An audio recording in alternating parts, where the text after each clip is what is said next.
In 2021, I traveled to the north for the first time.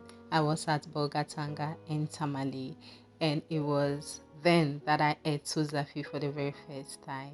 Now, I was there in person, but for the virtual travel, I went to Lami. Lami is a cabin crew and a food content creator who represents the North greatly. So I took this recipe from her channel. It may not be word to word as she said it. I added my own twist to it. So I'll leave the link to her own channel and the recipe in my description box for your convenience. So I have with me here some cow food and I'm adding some beef. Also, I have with me some intestines that I got from goats. I'm having just one. I'm adding that to it. Now, I'm blending onions, garlic, ginger, pepper, and I'm adding my herbs and my local spices, all of which are homemade, plus some salt and then seasoning cube. I'll go ahead and blend this, add to the meat, rinse my blender, cover it, and let this steam. The other thing that I'll be using is ayoyo leaf.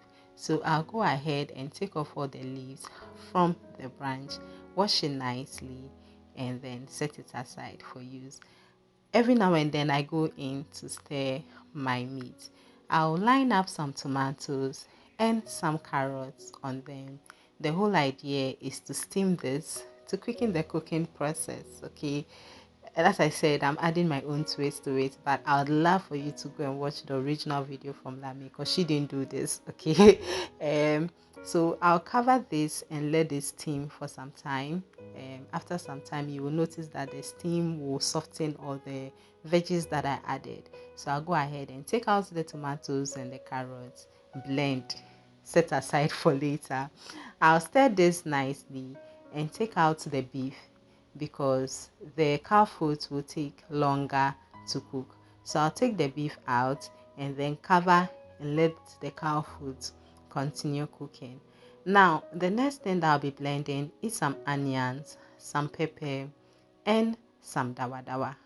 Yes. So I'll blend that and empty that into my saucepan.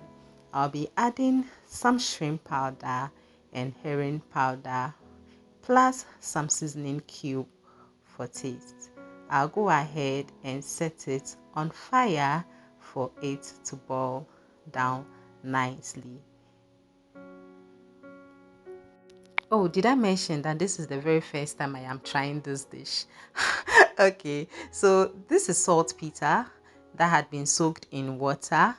I'll add about 2 tablespoons of that to the water that you saw boiling, and then I'll add the ayoyo leaves to this water. This would activate the slime in this. Now, the stuff that I blended earlier, I'll just go ahead and stir from time to time. This cooks really fast, okay, the ayoyo leaves. A lot of things are happening here right now. So the beef that I took out, I am frying that in my oil. So that is what I added to the oil.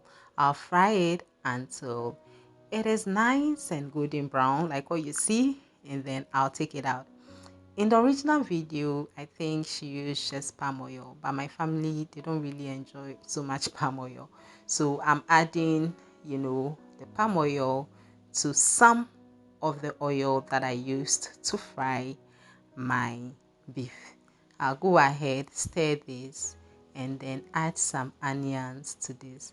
I'll fry these onions for a couple of minutes and it will just take the fragrance of your stew to a different level. Now remember the tomatoes and carrots that we steamed earlier. This is the time after we fried our onions nicely. I'll just go ahead and pour that in. What that does is to, as I said, quicken the cooking process, okay, because it's been steamed, so it doesn't have a lot of liquid in it, and then the flavor that it adds to it is top notch.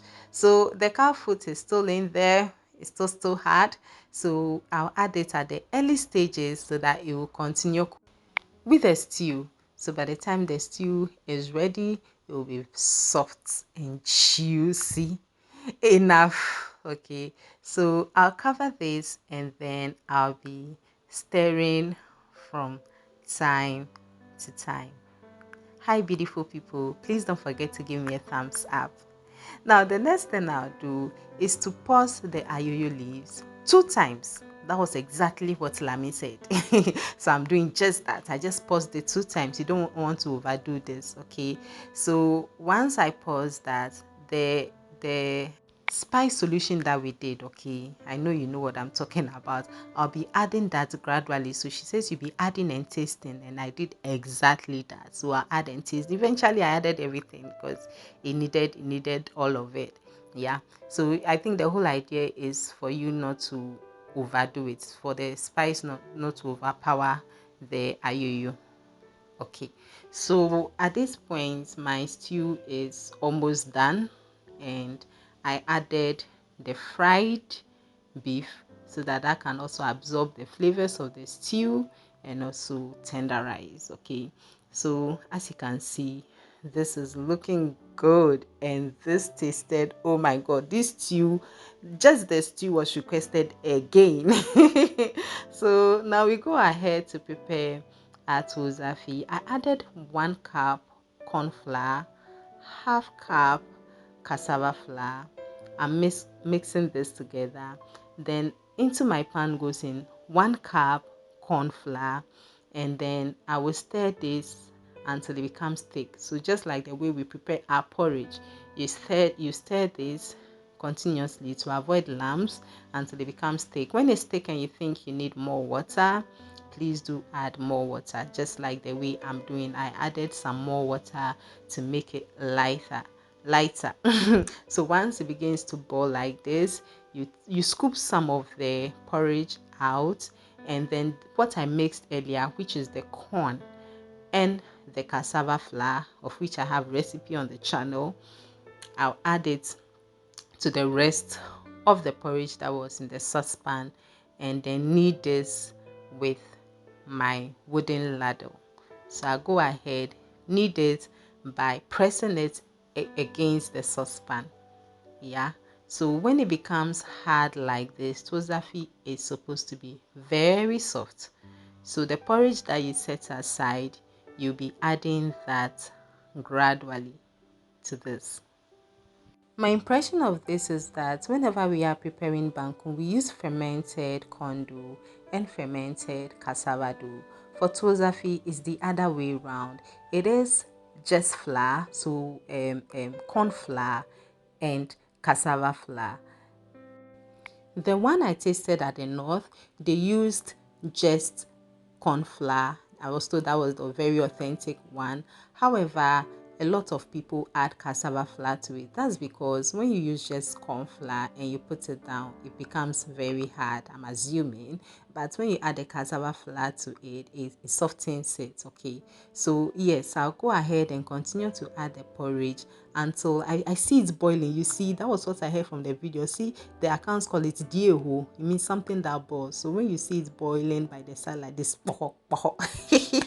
it means it's ready. Last time I shared my millet recipe, infused plantain, and then a subscriber suggested I put the plantain leaf over the fire to soften it. I'm like, okay, I tried it, but I put it in my microwave and it worked. Okay, it was so soft and easy to work with. Lami was asking an alternative to using just plastic, so I'm here providing answers. If you have some plantain leaves, wash it, microwave it, and do it like the way I'm doing. It doesn't really take anything out of the Tuozafi. If anything, I think it adds. But if you don't have, that's absolutely fine. This video may be less than 10 minutes, but trust me, Tuozafi is such a hard work. It is a task when you are preparing it, but this tasted absolutely delicious. This is me just enjoying myself. I was so tired. Hey, what a dish. Oh, by the way, I wanted to ask a question along the way when I was preparing the Tuozafi, that if your porridge gets finished, can you add water? Please, if you know the answer, put it in the comment section. Thank you so much. Hope you enjoy my virtual travel videos. I'll see you again in the next. Bye.